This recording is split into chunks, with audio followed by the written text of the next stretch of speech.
ఈ 6 అంశాలని ఎంపిక చేసి ఈరోజు ఈ శిబిరాన్ని మంగళగిరిలో రాజధాని నగరైన అమరావతిలో ప్రారంభించుకుంటున్నాం. ఈ శిబిరం జరుగుతున్నప్పుడే మీకు ఒక బుక్లెట్ ప్రభుత్వం యొక్క వైఫల్యాలు ఎలా ఉన్నాయి ఏమిటి అని వివరంగా మీకు తెలియచేయడానికి ఒక 8 పేజీలతో కూడిన ఒక బుక్లెట్ మీకు అందజేయబడుతుంది. దాంతోపాటు ఫీడ్బ్యాక్ ఫామ్ కూడా ఒకటి ఇస్తాము. ఆ ఫీడ్బ్యాక్లో మీ అభిప్రాయాన్ని తెలియజేసి తిరిగి మన వాలంటీర్స్కి అందజేసినట్లయితే రాబోయే శిక్షణా శిబిరాల్ని మరింత మెరుగ్గా తీర్చిదిద్దడానికి అవకాశం ఏర్పడుతుంది. తొలి విడత బిఫోర్ లంచ్ ఇప్పటికే 11 గంటలైంది. 1 గంట వరకు 2 క్లాసులు బహుశా జరగచ్చు. అందరూ ఓపికగా ఈ శిబిరాన్ని సద్వినియోగం చేసుకోగలిగినంతగా మనవి చేస్తున్నాము.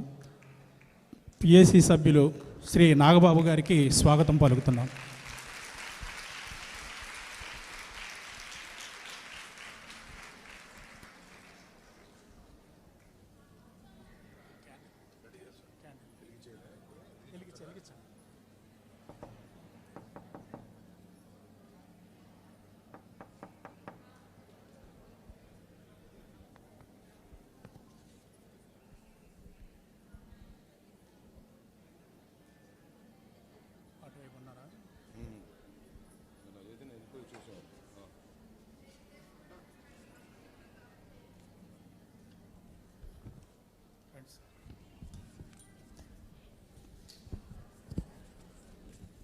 ముందుగా నాగబాబు గారు జ్యోతి ప్రజ్వలన చేస్తారు.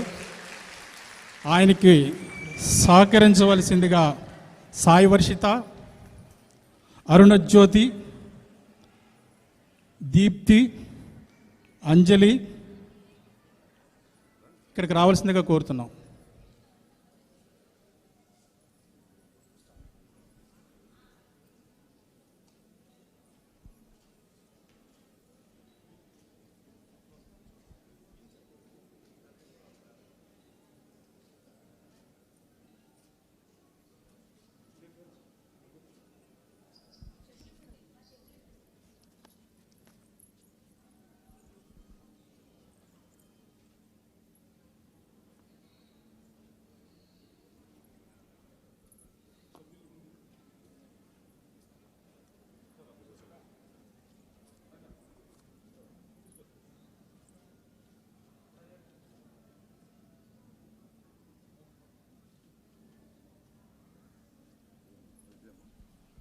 ఈ శిబిరాన్ని ఉద్దేశించి ప్రసంగించవలసిగా మన ప్రీతమ నాయకులు శ్రీ నాగబాబు గారిని కోరుతున్నాం.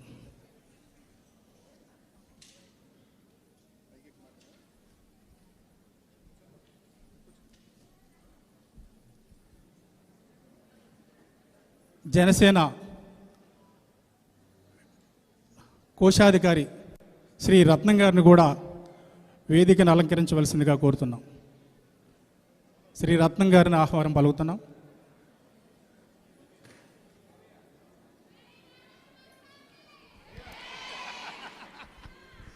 Thank you. ఓకే అమ్మా, thank you. Thank you.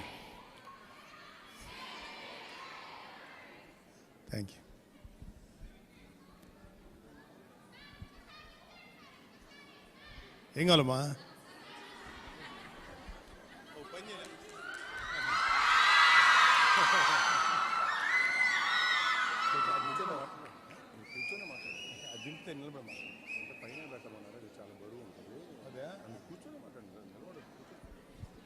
Okay అమ్మా, థ్యాంక్ యూ.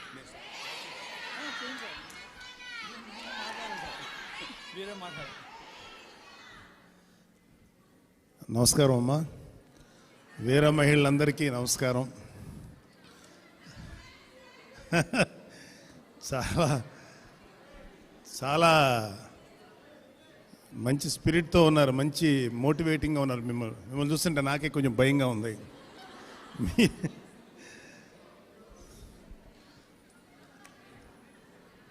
మొత్తం అన్ని పనులు చక్కబెట్టుకొచ్చారమ్మా. ఇంట్లో నుంచి పంపించారా మీ మగవాళ్ళందరూ? ఆహా okay okay very very happy అమ్మా. అంటే నేను అసలు మాట్లాడాలని రాలేదు. అంటే ఇవాళ లాస్ట్లో మాట్లాడదామంటే ఏదన్నా ఒక ఫస్ట్ ఎవరో ఒకళ్ళని తీసుకురావాలి కాబట్టి నన్ను తీసుకొచ్చారు. బట్ చాలా హ్యాపీ మీ అందరితో మాట్లాడటం. అంటే నేను ఇవాళ షాక్ అయింది ఏంటంటే మిమ్మల్ని అందరిని చూసిన తర్వాత కేవలం ఇక్కడ రాజధాని ప్రాంతం అండ్ గుంటూరు కదా, గుంటూరు కృష్ణా జిల్లా, ఇంకా చాలామంది రావాలనుకున్నా కూడా మీకే వచ్చింది ఇన్విటేషను. ఇంతమంది ఉన్నారన్న విషయం నాకు తెలిసి నేను చాలా షాక్ గురవుతున్నాను. ఇంత మోటివేటింగ్గా ఉన్నారు మీరు, నిజంగా చాలా సంతోషంగా ఉంది. ఇంకా వస్తున్నారా? Very nice, very nice. చాలా హ్యాపీ అమ్మా మిమ్మల్ని అందరం చూడటం. అయితే యాక్చువల్గా ఇవాళ మన దుర్గేష్ గారు, మహేష్ గారు, ఇంకా పెద్దలు చాలామంది ఉన్నారు. మిమ్మల్ని ఎలాగా మన పార్టీని ముందుకు తీసుకెళ్ళాలి, మీ పార్టిసిపేషన్ ఎలా ఉండాలి, మీరు ఏం చేయాలి అనేది వాళ్ళు చెప్తారు. మొదటగా మిమ్మల్ని అభినందించాల్సిన విషయం ఏంటంటే ఆ ఇండ్లల్లో అన్ని పనులు చక్కబెట్టుకొని మీ మీ తల్లిదండ్రులకనో లేకపోతే మీ భర్తలకో మీ పిల్లలకో అన్నీ చక్కబెట్టుకొని కూడా మనం ఈ యొక్క ఒక సామాజిక స్పృహ ఉండి మనం కూడా రాజకీయ చైతన్యం ఉండాలి అని ఆలోచించి మీరు ఇంత దూరం వచ్చి పార్టిసిపేట్ చేస్తున్నందుకు నిజంగా హ్యాట్స్ ఆఫ్, గ్రేట్. అంటే యూజువల్గా మగవాళ్ళకి ఒక చిన్న, అంటే నేను కూడా మగవాడినే కాబట్టి ఒక చిన్న ఈగో ఉంటుంది. మా అంత మేము చాలా గొప్ప, కొంచెం డామినేట్, అంటే కొంచెం అన్నీ మేము చేయగలుగుతామని. కాకపోతే అమ్మా వినపడతలేదమ్మా? ఓకే ఓకే, అది దింపించే. ఏ మహేష్, సరే కేకే, కొంచెం కష్టపడైనా దింపించండి. ఓకే అమ్మా, నిలబడి మాట్లాడు.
ఓకేనా?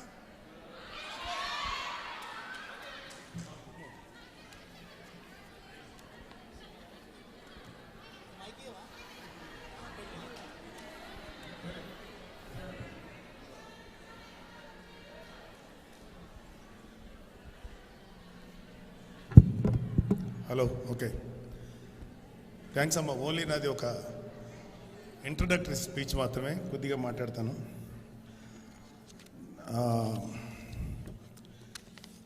సో మీరు ఈ చుట్టుపక్కల ప్రాంతాల నుంచే ఇంతమంది వచ్చారంటే, అంటే రెండు ప్రాంతాలు, గుంటూరు, కృష్ణా జిల్లా, ఇంకా రావాల్సిన వాళ్ళు ఉన్నారన్నారు.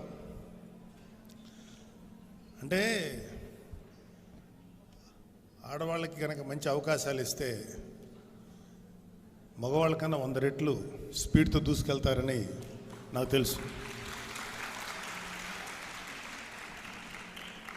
ఆ భయంతోనే చాలామంది మగవాళ్ళు మీకు అవకాశం ఇవ్వరు.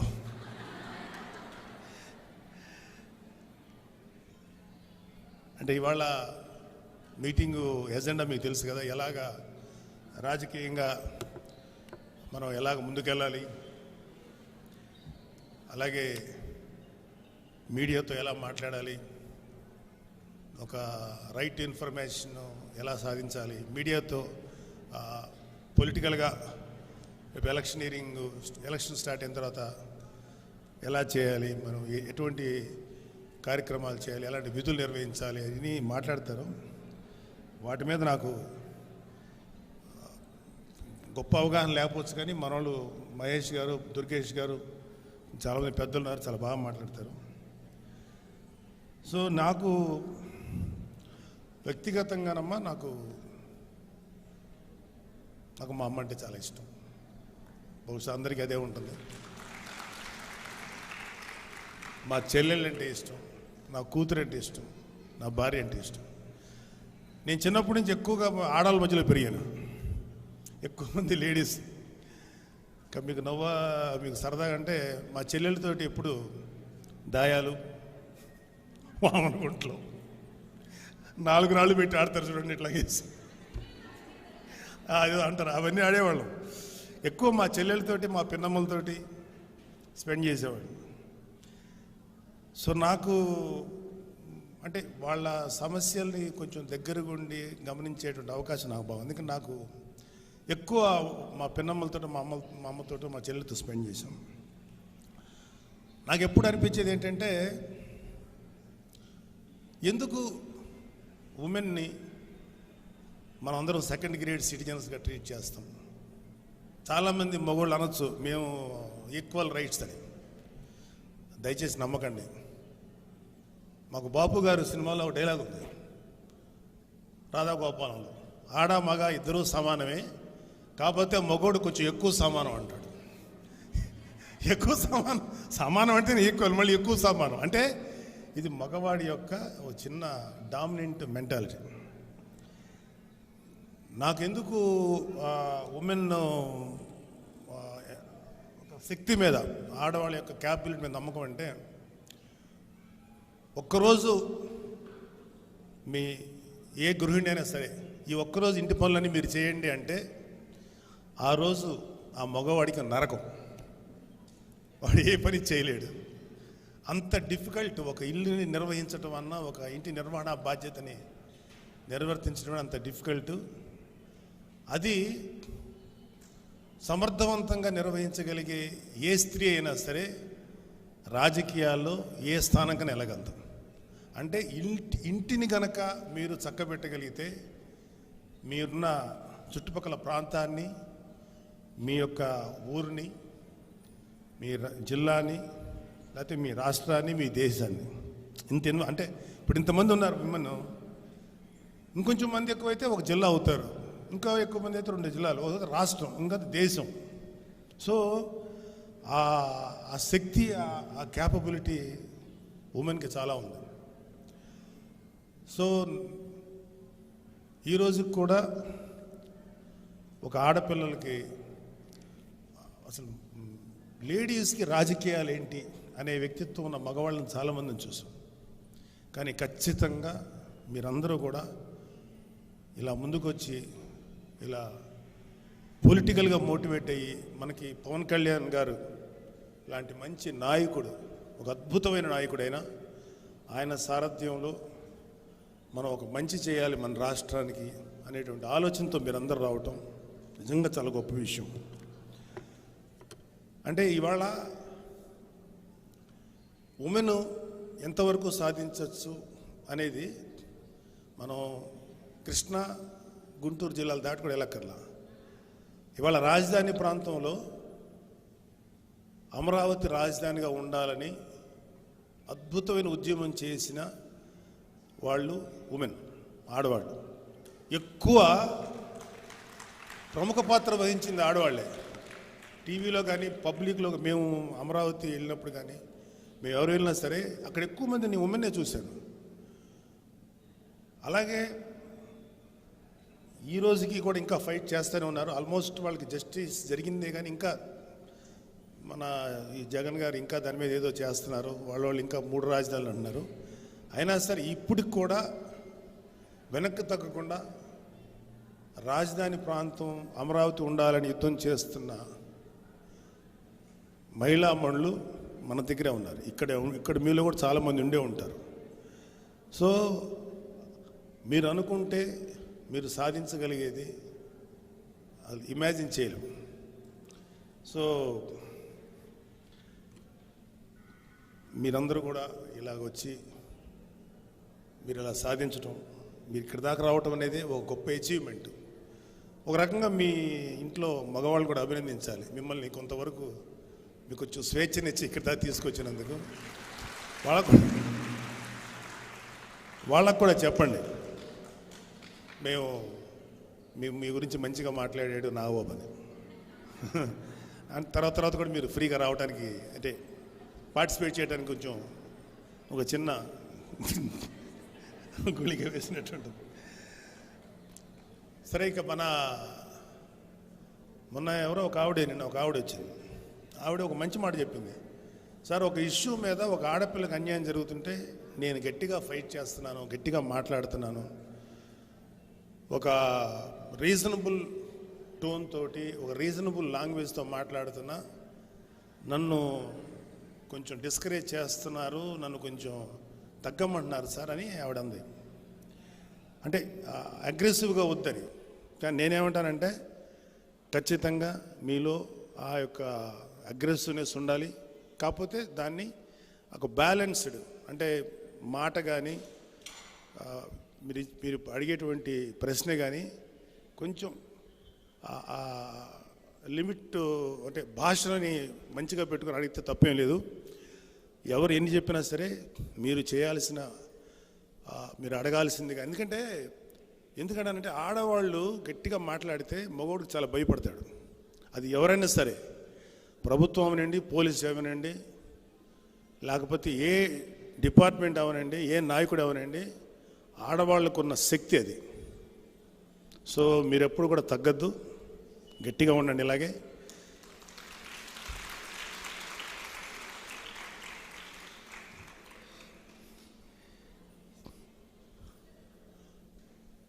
ఏం మాట్లాడాలి, నేను అలా అన్ప్రిపేర్డ్గా వచ్చాను.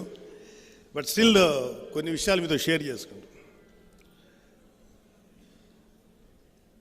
మాకు మొన్న ఒక ఇద్దరు ప్రముఖులు ఏం చేశారంటే, ఆడవాళ్ళ సరదాగా జస్ట్ మీరు అసలు క్లాసు వినే ముందు చిన్న ఎంటర్టైన్మెంట్ చెప్తాం. ఆడవాళ్ళ వస్త్రధారణ ఎలా ఉండాలి, ఆడవాళ్ళు ఎలా ఉండాలి అని ఇద్దరు ప్రముఖులైనటువంటి వ్యక్తులు మాట్లాడారు. ఒక 1.5 year బ్యాక్, 2 years బ్యాక్. అంటే సినిమాకు సంబంధించిన అమ్మాయిలను కానీ, పబ్లిక్లో యంగ్స్టర్స్, గర్ల్స్ కానీ, వీళ్ళు అసలు వస్త్రధారణ ఎలా ఉండాలి, ఆడవాళ్ళు ఎలా బిహేవ్ చేయాలి, ఎలా ఉండాలి అని. నేను దాని మీద చాలా గట్టిగా కౌంటర్ ఇచ్చాను. నేను కొంచెం చెప్పానుగా, చిన్నప్పటి నుంచి అమ్మ చెల్లెళ్ళతో పెరిగానని. నేను కొంచెం అటువైపే టిల్ట్ ఉంటుంది. మోర్ దాన్ మగవాళ్ళకన్నా ఆడవాళ్ళకి ఎక్కువ ప్రిఫరెన్స్ ఇస్తాను. మా ఇంట్లో కూడా మా అబ్బాయి కన్నా మా అమ్మాయి మీద కొంచెం ఎక్కువ, ఇంకొక 10% ఎక్కువ ప్రేమ ఉంటుంది, చిన్న ప్రిఫరెన్స్ ఉంటుంది. సో వాళ్ళు ఏమన్నారంటే, లేడీస్ డ్రెస్ గురించి మాట్లాడారు. తర్వాత చెప్తాను, దొరికేసి వాళ్ళ పేర్లు ఏంటో, ఇలాంటి డ్రెస్సులు వేసుకున్నారని. నేనేమడిగానంటే, వాళ్ళని అడిగిన క్వశ్చన్ ఏంటంటే, నేను త్రూ వీడియోని అడిగాను, ఒక ఆడపిల్ల అయితే ఒక స్త్రీ ఎలా బిహేవ్ చేయాలి, ఎలా ఉండాలి, ఎలాంటి డ్రెస్ వేసుకోవాలి అని నిర్ణయించే అధికారం మగవాడికి ఎక్కడుంది? మనకి ఏ రైట్ ఉంది ఒక ఆడపిల్ల ఎలా డ్రెస్ చేసుకోవాలి, డ్రెస్సింగ్ కానీ, వాళ్ళు ఎలా బిహేవ్ చేయాలో కానీ, అది వాళ్ళ వ్యక్తిగత విషయం. నాకు తెలిసినంతవరకు ఏ స్త్రీ కూడా, ఏ లేడీ ఆడపిల్లలు కూడా మగవాడు ఎలా ఉండాలి, మగవాడి వస్త్రధారణ ఎలా ఉండాలని ఎప్పుడు డిక్టేట్ చేయరు. మరి ఎందుకు మగవాడు ఇలాంటి మోరల్ పోలీసింగ్, ఆడవాళ్ళు ఎలా ఉండాలని డిసైడ్ చేశారో, ఇలాంటి ఎందుకు చెప్తున్నా నాకు అర్థం కాదు. సరే, ఆ పిల్లల డ్రెస్సింగ్ బాగాలేదు, ఏదో కొంచెం చెప్పారు ఎలాంటి డ్రెస్సింగ్ వేసుకుందాం. వాళ్ళందరూ కొంచెం ప్రవచనాలు చెప్పేంత గొప్ప వ్యక్తులు. అన్నాను, అసలు ఒక ఆడపిల్ల ఏ డ్రెస్ వేసుకుందని ఫస్ట్ నువ్వు ఎందుకు చూసావు, ఫస్ట్ వాళ్ళ వైపు అని అడిగాను. చూస్తే ముఖం చూడాలి, లేకపోతే కాళ్ళు చూడాలి ఆడపిల్లల్ని. అసలు మీ వాళ్ళు నకసిక పర్యంతం చూడాల్సిన అవసరం నీకేమొచ్చింది అని. దానికి ఎగ్జాంపుల్, రామాయణంలో సీతాదేవి రావణాసురుడు తీసుకెళ్ళిపోతుంటే నగలు వదిలేసి వెళ్తుంది. లక్ష్మణుడికి చూపిస్తాడు, రాముడికి ఏడుస్తుంటే కనపడదు సరిగా.